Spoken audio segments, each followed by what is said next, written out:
ಎಲ್ರಿಗೂ ನಮಸ್ಕಾರ. ಎಲ್ಲರೂ ಹೇಗಿದ್ದೀರಾ? ಚೆನ್ನಾಗಿದ್ದೀರಾ ಅಂತ ಭಾವಿಸ್ತೀನಿ. ನಾನು ಕೂಡ ಚೆನ್ನಾಗಿದ್ದೀನಿ. 4 ದಿನ ಆಗಿದೆ ನನ್ನ ವಿಡಿಯೋ ಹಾಕಿ. ಮಂತ್ರಾಲಯದ್ದು ವಿಡಿಯೋನೇ ಲಾಸ್ಟು. ಎಲ್ಲರೂ ಕೇಳ್ತಿದ್ರಿ ಯಾಕೆ ವಿಡಿಯೋ ಹಾಕ್ತಿಲ್ಲ, ಏನು ಪ್ರಾಬ್ಲಮ್ ಆಯಿತು, ಹುಷಾರಾಗಿದ್ದೀರಾ ಇಲ್ವಾ ಅಂತ. ಹುಷಾರಾಗಿದ್ದೀನಿ. ನಾನು ಮನೆ ಹುಡ್ಕೋದ್ರಲ್ಲಿ ಸ್ವಲ್ಪ ಬ್ಯುಸಿಯಾಗಿದ್ದು, ಹಾಗಾಗಿ ನಂಗೆ ವಿಡಿಯೋ ಮಾಡೋಕ್ಕೂ ಇತ್ತೀಚೆಗೆ ಅಷ್ಟು ಇಂಟ್ರೆಸ್ಟ್ ಬರ್ತಾ ಇಲ್ಲ. ಅದಕ್ಕೋಸ್ಕರ ಯಾವುದೇ ರೀತಿ ವ್ಲಾಗ್ ಹಾಕಿಲ್ಲ.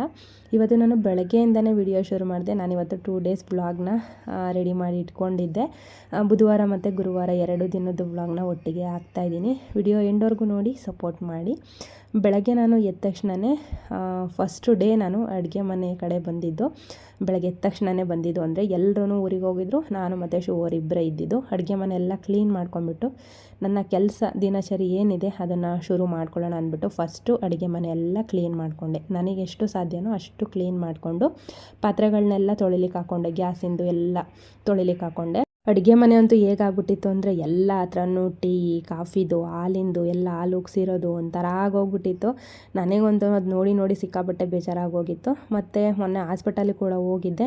ಮಾಮೂಲಿ ಜನರಲ್ ಚೆಕಪ್ಗಂತ ಹೋಗಿದ್ವಿ. ಚೆಕಪ್ ಎಲ್ಲ ಮಾಡಿಸಿದ್ವಿ. ಗಾಯ ಎಲ್ಲ ನೀಟಾಗಿ ಒಣಗಿದೆ. ಒಳಗಡೆ ಒಣಗಿರಲ್ಲ, ಅದು ಮೇಲ್ಗಡೆ ಅಷ್ಟೇ ಒಣಗಿರುತ್ತೆ. ಆಯಿಂಟ್ಮೆಂಟು ಇನ್ನೊಂದು 4-5 ದಿನ ಹಚ್ಬಿಟ್ಟು ನಿಲ್ಲಿಸ್ಬಿಡಿ ಅಂತ ಹೇಳಿದ್ರು. ಮತ್ತು ಟಾನಿಕ್ಕು ಮತ್ತು ಟ್ಯಾಬ್ಲೆಟು ಎರಡನ್ನೂ ಮತ್ತೆ ಕೊಟ್ಟರು. ಇನ್ನೂ 1 ತಿಂಗಳು ಇದನ್ನು ಕಂಟಿನ್ಯೂ ಮಾಡಿ ಅಂತ ಬೇರೆದು ಬರೆದು ಕೊಟ್ಟರು. ನನಗೆ ಸ್ವಲ್ಪ ಹೊಟ್ಟೆ ಎಲ್ಲ ತುಂಬ ಕಡ್ತಾ ಬರ್ತಾಯಿತ್ತು, ಅದನ್ನು ಕೂಡ ತೋರಿಸ್ಬೇಕಿತ್ತು. ಇನ್ನು ಶಿವೋರ್ ಡ್ಯೂಟಿಗೆ ಹೋಗ್ತಾರಲ್ಲ, ಅವ್ರು ಹೋಗೋಷ್ಟೊಳಗೆ ಒಂದು ಸಲ ಚೆಕಪ್ ಮಾಡಿಸ್ಬಿಡೋಣ ಅಂತೇಳಿ ಕರ್ಕೊಂಡು ಹೋಗಿದ್ರು. ಆಗ ಡಾಕ್ಟ್ರ್ ಹೇಳಿದ್ರು ಸ್ವಲ್ಪನೇ ಕೆಲಸ ಶುರು ಮಾಡಿ. 1 ಮಂತ್ ಆಗಿದೆ, ನಿಮಗಿನ್ನ ನಡೆಯಲಿಕ್ಕೆ ಕಷ್ಟ ಆಗ್ತಾಯಿದೆ ಅಂದರೆ ಒಂದು ಸ್ವಲ್ಪನೇ ಓಡಾಡಲಿಕ್ಕೆ ಶುರು ಮಾಡಿ, ಕೆಲಸ ಎಲ್ಲ ನಿಧಾನಕ್ಕೆ ಮಾಡಲಿಕ್ಕೆ ಶುರು ಮಾಡಿ, ಭಾರ ಎಲ್ಲ ಎತ್ತಲಿಕ್ಕೆ ಹೋಗಬೇಡಿ, ಇನ್ನೂ ಒಂದು 2-3 ತಿಂಗಳು ಅಂತ ಹೇಳಿದ್ರು. ಹಾಗಾಗಿ ಸ್ವಲ್ಪ ಆ್ಯಕ್ಟಿವ್ ಆಗೋಣ.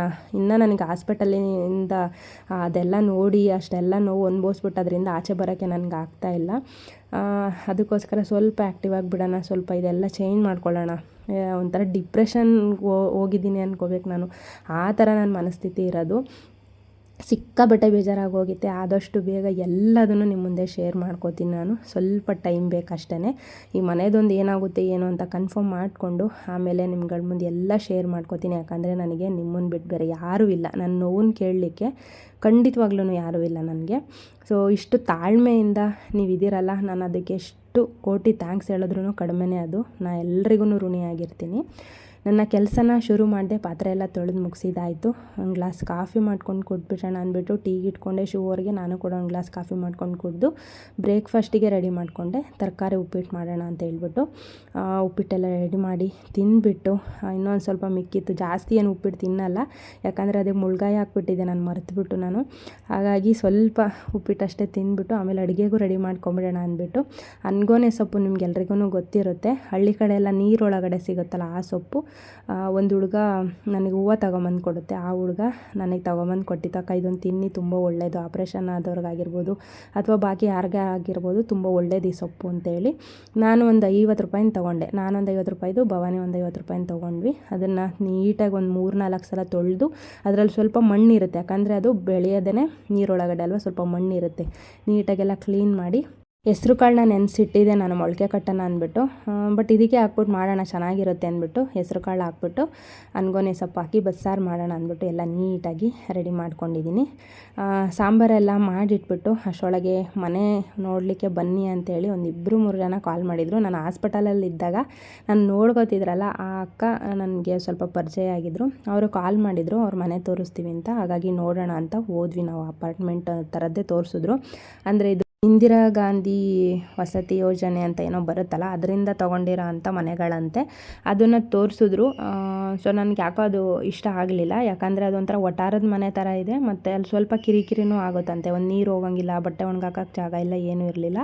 ಅವರು ಲೀಸಿಗೆ 4 ಲಕ್ಷ ಹೇಳಿದ್ರು. ತೊಗೊಳ್ಳೋದಾದರೆ ನಿಮಗೆ 7.5 ಲಕ್ಷಕ್ಕಿದೆ, ತೊಗೊಳ್ಳಿ ಅಂತ ಹೇಳಿದ್ರು. ನನಗೆ ಇಷ್ಟ ಆಗಲಿಲ್ಲ, ಯಾಕಂದರೆ ಭೂಮಿನೇ ಇಲ್ದಲೆ ಬರೀ ಮನೆ ಒಂದು ತೊಗೊಂಡು ಏನು ಮಾಡಲಿ ಅಲ್ವಾ. ಸೊ ಹಾಗಾಗಿ ಇಷ್ಟ ಆಗಿಲ್ಲ. ಆ ಮನೆ ನೋಡಿಕೊಂಡು ಸುಧಾಕ ಅವ್ರ ಮನೆಗೆ ಬಂದ್ವಿ. ಅಂದರೆ ನನ್ನನ್ನು ನೋಡ್ಕೊತಿದ್ರಲ್ಲ ಅವ್ರ ಮನೆಗೆ ಬಂದ್ವಿ. ಇದು ಅವ್ರ ಅಜ್ಜಿ, ಅಕ್ಕ ಎಲ್ಲ ಆಚೆ ಹೋಗಿದ್ರು. ಸೊ ಅವರು ಇದು ವರ್ಕ್ ಫ್ರಮ್ ಹೋಮ್ ಥರ ಇದು ಹಾರ ಮಾಡೋದು ಮಾಡ್ತಾಯಿದ್ರು. ಅದನ್ನು ನಾನು ಹಾಗೆ ವಿಡಿಯೋ ಮಾಡಿಕೊಂಡೆ.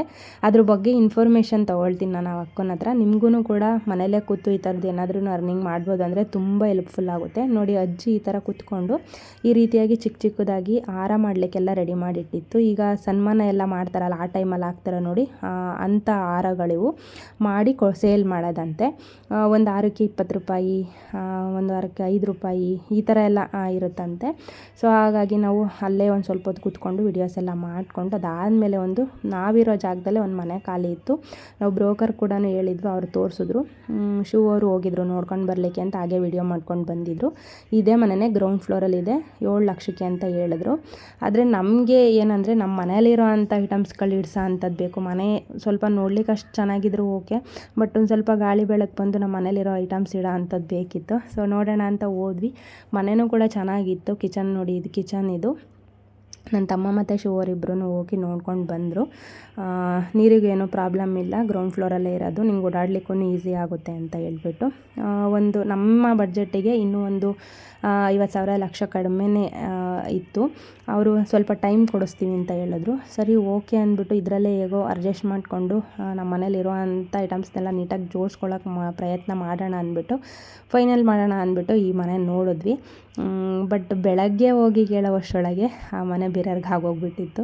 ಸೊ ಇನ್ನೇನು ಮಾಡೋದು. ಇದು ರೂಮಲ್ಲಿ ಒಂದು ಮಂಚ ಹಾಕ್ಬಿಟ್ಟು ಬಾಕ್ಸ್ ದಿವಾನ ಹಾಕ್ಬೋದು. ಬಟ್ ನಮ್ಮ ಮನೇಲಿರೋ ಅಂಥ 2 ಪೆಟ್ಟಿಗೆ ಇಡಲಿಕ್ಕೆ ಜಾಗ ಆಗ್ತಿರಲಿಲ್ಲ. ಸೊ ಅವರು ಕಬೋರ್ಡೆಲ್ಲ ಒಳಗಡೆನೇ ಇತ್ತು, ತುಂಬ ಚೆನ್ನಾಗಿತ್ತು. ನಮಗೂ ಕೂಡ ಅಡ್ಜಸ್ಟ್ ಆಗ್ತಿತ್ತು. ಒಂದು ಬೀರು ಇದ್ದಿದ್ರೇ ಸಾಕಾಗ್ತಿತ್ತು. ನಮ್ಮಲ್ಲಿ 2 ಬೀರು ಇರೋದು. ಒಂದು ಬೀರನ್ನ ಸೇಲ್ ಮಾಡಿಬಿಟ್ಟು ಇನ್ನೊಂದು ಬೀರನ್ನ ಇಟ್ಕೊಂಡಿದ್ರೆ ಇದಕ್ಕೆಲ್ಲದನ್ನು ತುಂಬ್ಕೊಬೋದಿತ್ತು. ಆದರೆ ಬೇರೆಯವ್ರಿಗೆ ಆಗೋಗ್ಬಿಡ್ತು. ಒಂದು ಸ್ವಲ್ಪ ಬೇಜಾರಾಯಿತು. ನಾವು ನೋಡಿದ ಮನೆಯೆಲ್ಲ ಹಿಂಗೆ ಆಗ್ತಾಯಿದ್ದಾವೆ ಅಂತ. ನಮ್ಗೆ ಏನಾಗ್ತಾಯಿದೆ ಅಂದರೆ ತುಂಬ ದೂರ ಹೋಗೋಕ್ಕೂ ಆಗ್ತಾಯಿಲ್ಲ. ಇಲ್ಲಿ ಹತ್ರದಲ್ಲಿ ನೋಡೋಕ್ಕೆ ನಮಗೆ ಒಳ್ಳೆ ಮನೆಯೂ ಸಿಗ್ತಾಯಿಲ್ಲ. ತುಂಬ ಕಡೆ ಸರ್ಚ್ ಮಾಡಿದ್ವಿ. ಎಷ್ಟು ಹುಡುಕಿದ್ದೀವಿ ಅಂತಂದರೆ ಸುಮಾರು ಒಂದು ಆಸ್ಪತ್ರೆಯಿಂದ ಬಂದಾಗಿಂದ ಬರೀ ಇದೇ ಕೆಲಸನೇ ಆಗಿರೋದು. ಆದ್ರೂ ಎಲ್ಲೂ ಸೆಟ್ ಆಗಲಿಲ್ಲ. ಇವಾಗ ನೋಡಿದ್ರಲ್ಲ, ಅದು ಹಾಲು, ಇದು ಮತ್ತು ಬಚ್ಚಲ ಮನೆ, ಬಾತ್ರೂಮು, ಗೀಝರ್ ಎಲ್ಲ ಇತ್ತು. ಪರ್ಫೆಕ್ಟಾಗಿ ಇವಾಗ ಈ ಮನೇಲಿ ಯಾವ ಥರ ಐತೆ ಅದೇ ಥರ ಎಲ್ಲದೂ ಚೆನ್ನಾಗಿತ್ತು. ಆದರೆ ಏನು ಮಾಡೋದು, ಅದು ನಾವು 2 ದಿನ ಲೇಟಾಗಿ ಹೋದ್ವಿ. ಅವರು ಬೇರೆಯವ್ರಿಗೆ ಆಯಿತು ಅಂತ ಹೇಳಿದ್ರು. ಸರಿ ಇನ್ನೇನು ಮಾಡೋಕ್ಕಾಗಲ್ಲ ಅಂದ್ಬಿಟ್ಟು ಸುಮ್ಮನೆ ಆದ್ವಿ. ನೋಡೋಣ ಇಲ್ಲೇ ಎಲ್ಲಾದ್ರೂ ನೋಡ್ಬೇಕು ಹತ್ರದಲ್ಲಿ. ಇವಾಗ ಓನರ್ದು ಬೇರೆ ಸ್ವಲ್ಪ ಕಿರಿಕಿರಿ ಆಯಿತು. ಅವರು ನೀವು ಸಡನ್ನಾಗಿ ಹೇಳಿದ್ರೆ ನಾವು ಕೊಡೋಕ್ಕಾಗಲ್ಲ, ನೀವು ಆಪ್ರೇಷನ್ ಆದರೂ ಮಾಡಿಸ್ಕೊಳ್ಳಿ, ಏನಾದರೂ ಮಾಡಿಸ್ಕೊಳ್ಳಿ, ಅದು ನಿಮ್ಮ ಪ್ರಾಬ್ಲಮ್ಮು, ನಾವು ಅಡ್ವಾನ್ಸ್ ಕೊಡೋಕ್ಕಾಗಲ್ಲ, ಹಂಗೆ ಹಿಂಗೆ ಅಂತ ಅವರು ಒಂದು ಸ್ವಲ್ಪ ಕಿರಿಕ್ ಮಾಡಿದ್ರು. ಹಾಗಾಗಿ ನಮಗೆ ಯಾವ ಮನೆಯೂ ಕನ್ಫರ್ಮ್ ಮಾಡಿಕೊಂಡು ಅವ್ರಿಗೆ ಹೇಳಲಿಕ್ಕಾಗಲಿಲ್ಲ. ಹಾಗಾಗಿ ನಾವು ನೋಡ್ಕೊಂಡು ಬಂದಿದ್ದು ಎಲ್ಲ ಚೆನ್ನಾಗಿರೋ ಮನೆಯೂ ನಾವು ಹೇಳೋವಷ್ಟರೊಳಗೆ ಬೇರೆಯವ್ರಿಗೆ ಆಗೋಗ್ತಿತ್ತು. ಇವಾಗ ಮೊನ್ನೆ ಶಿವರು ಸ್ವಲ್ಪ ರ್ಯಾಶಾಗಿ ಮಾತಾಡಿ ನಮ್ಗೆ ಅಡ್ವಾನ್ಸ್ ಬೇಕೇ ಬೇಕು, ನಾವು ಖಾಲಿ ಮಾಡ್ತೀವಿ, ನಮ್ಮ ಪರಿಸ್ಥಿತಿ ಈ ಥರ ಇದೆ ಅಂತೆಲ್ಲ ಹೇಳಿದ ಮೇಲೆ ಅವರು ಸ್ವಲ್ಪ ಕೋಪ ಮಾಡಿಕೊಂಡು ನಿಮ್ಮ ಇಷ್ಟ ಅಂತೇಳಿ ನಿಮ್ಗೆ ಯಾವಾಗ ಬೇಕು ಅವಾಗ ಖಾಲಿ ಮಾಡ್ಕೊಳ್ರಿ ಅಂತ ಹೇಳಿದ್ರು. ಅಷ್ಟರೊಳಗೆ ನಾವು ನೋಡ್ಕೊಂಬಂದಿರೋ ಅಂಥ 2-3 ಮನೆಯೂ ಕೂಡ ಬೇರೆಯವ್ರಿಗೆ ಆಗೋಗಿತ್ತು. ಊರಿಂದ ತಂಗಿ ಗಂಡ ಮಕ್ಕಳು ಎಲ್ಲರೂ ಬಂದಿದ್ದರು. ಸೊ ಫಸ್ಟ್ ಟೈಮ್ ಅವಳು ಬೆಂಗಳೂರಿಗೆ ಬಂದು ನಮ್ಮ ಮನೆಗೆ ಬಂದಿದ್ದು. ನಾನು ಅವ್ರದ್ದೆಲ್ಲ ಏನು ವೀಡಿಯೋ ಮಾಡಲಿಕ್ಕೆ ಹೋಗಿಲ್ಲ. ಯಾಕಂದರೆ ಕೆಲವೊಬ್ಬೊಬ್ಬರಿಗೆ ಇಷ್ಟ ಇರುತ್ತೆ ಕ್ಯಾಮ್ರಾ ಮುಂದೆ ಬರೋದು, ಕೆಲವೊಬ್ಬೊಬ್ರಿಗೆ ಇಷ್ಟ ಇರೋಲ್ಲ. ಸೊ ಹಾಗಾಗಿ ನಾನು ವೀಡಿಯೋ ಏನು ಮಾಡಿಲ್ಲ. ಜಸ್ಟ್ ಹಾಗೆ ಅಡುಗೆ ಮಾಡೋದಷ್ಟೇ ಹಾಕ್ಕೊಂಡೆ. ಶಿವರು ಚಿಕನ್ ತೊಗೊಂಡು ಬಂದಿದ್ದರು. ಸಾಂಬಾರು ಮಾಡಿಬಿಟ್ಟು ಹಾಗೆ ಸ್ವಲ್ಪ ಫ್ರೈ ಮಾಡಲಿಕ್ಕೆ ಇಟ್ಕೊಂಡೆ. ನಾವಂದರೆ ಬರೀ ಫ್ರೈ ಮಾಡಿ ಚಪಾತಿಲಿ ತಿನ್ಕೋತೀವಿ. ಬಟ್ ನಮ್ಮ ಕಡೆ ಊರಲ್ಲೆಲ್ಲ ಸಾಂಬಾರು ಮುದ್ದೆ ಬೇಕೇ ಬೇಕು. ಅವಳನ್ನು ಕೂಡ ಮುದ್ದೆ ಮಾಡಿದ್ಲು, ನಂಗೆ ತಿರ್ಗೋಕ್ಕಾಗಲ್ಲ ಅಂದ್ಬಿಟ್ಟು ಮುದ್ದೆ ಮಾಡಿ ಅವಳನ್ನೇ ಕಟ್ತಾಯಿದ್ಲು. ಅಷ್ಟರೊಳಗೆ ಸಾಂಬಾರು ಮತ್ತು ಫ್ರೈ ಎಲ್ಲ ರೆಡಿ ಆಯಿತು. ಎಲ್ಲರೂ ತುಂಬ ವರ್ಷ ಆದಮೇಲೆ ಜೊತೆಲಿ ಸೇರಿದ್ದು. ನನ್ನ ತಮ್ಮನಂತೂ ವಿಡಿಯೋದಲ್ಲಿ ನೋಡಿರ್ತೀರ. ಸೊ ಇವಳು ಬೇಡ ನಾನು ಬರೋಲ್ಲ ವಿಡಿಯೋಕ್ಕೆ ಅಂದ್ಲು. ಹಾಗಾಗಿ ನಾನು ವಿಡಿಯೋ ಏನು ಮಾಡಲಿಲ್ಲ. ಮತ್ತು ಶಿವರು ಕೂಡ ಚಪಾತಿ ಮಾಡೋಣ, ಸ್ವಲ್ಪ ಚಪಾತಿ ತಿನ್ನೋರು ಚಪಾತಿ ತಿನ್ನಲಿ, ಮುದ್ದೆ ಊಟ ಮಾಡೋರು ಮುದ್ದೆ ಊಟ ಮಾಡಲಿ ಅಂತ ಹೇಳಿದ್ರು. ನಾನು ಮಧ್ಯಾಹ್ನಕ್ಕೆ ಅಂತೇಳಿ ಅದೆಲ್ಲ ಅಡುಗೆ ಮಾಡ್ಕೊಂಡಿದ್ದೆ. ಅದಾದಮೇಲೆ ಸಂಜೆಗೆ ಏನಾದ್ರೂ ಬೇಕಿತ್ತಲ್ವ, ಸಂಜೆಗೆ ಚಪಾತಿ ಮಾಡ್ಕೊಂಬಿಡೋಣ, ಮಧ್ಯಾಹ್ನ ಆಲ್ರೆಡಿ ಊಟ ಮಾಡಿದ್ದಾರೆ ಅಂತ ಅಂದ್ಬಿಟ್ಟು ಸಂಜೆಗೆ ಚಪಾತಿ ಮಾಡಿ ಇರೋ ಸಾಂಬಾರಿಗೇ ಸ್ವಲ್ಪ ರೈಸಿಗೆ ಇಟ್ಕೊಂಡು ಒಂದು 7-8 ಚಪಾತಿ ಮಾಡ್ಕೊಬಿಡೋಣ ಅಂತ ಚಪಾತಿ ಮಾಡ್ಕೊತಾ ಇದ್ದೀವಿ. ಶಿವರ ಹತ್ರ ಏನಕ್ಕೋ ಹಿಂಗೆ ನಾನು ಸುಮ್ಮನೆ ಕಿರಿಕಿರಿ ಮಾಡ್ತಾಯಿದ್ದೆ. ಅದನ್ನೇ ಹೇಳ್ತಾಯಿದ್ರು, ವಿಡಿಯೋ ಆನ್ ಮಾಡಿದ್ದೀನಿ ರೀ, ಹೇಳ್ತೀನಿ ನಮ್ಮ ಫ್ರೆಂಡ್ಸ್ಗಳಿಗೆಲ್ಲ, ನೀವು ನನಗೆ ಬೈತೀರ, ನನಗೇನು ಹೆಲ್ಪ್ ಮಾಡಲ್ಲ ಅಂತ ಅಂತಿದ್ದೆ. ಸೊ ಹಾಗೆ ತಮಾಷೆ ಮಾಡ್ತಾ ನಮ್ಮ ಕೆಲಸನೂ ಕೂಡ ಶುರು ಮಾಡಿದ್ವಿ. ಇನ್ನೇನು 4 ದಿನ ಇದೆ. ಎಕ್ಸ್ಟ್ರಾ 10 ದಿನ ರಜೆ ತೊಗೊಂಡಿದ್ರು ಮನೆ ನೋಡಬೇಕು ಅಂತಲೇ. ಆದರೆ ಏನು ಮಾಡೋದು, ಮನೆ ಯಾವೂ ಸಿಗಲಿಲ್ಲ. ಓನರ್ ಕೂಡ ಈ ಥರ ಅಂದರು, 2 ತಿಂಗಳು ಆದಮೇಲೆ ಖಾಲಿ ಮಾಡಿ ಅಂತ. ಅದಕ್ಕೋ ಏನೋ ಗೊತ್ತಿಲ್ಲ, ಮನೆಯೂ ನಮಗೆ ಬೇಕಾಗಿರೋ ಅಂಥದ್ದು ಸಿಕ್ಕಿಲ್ಲ.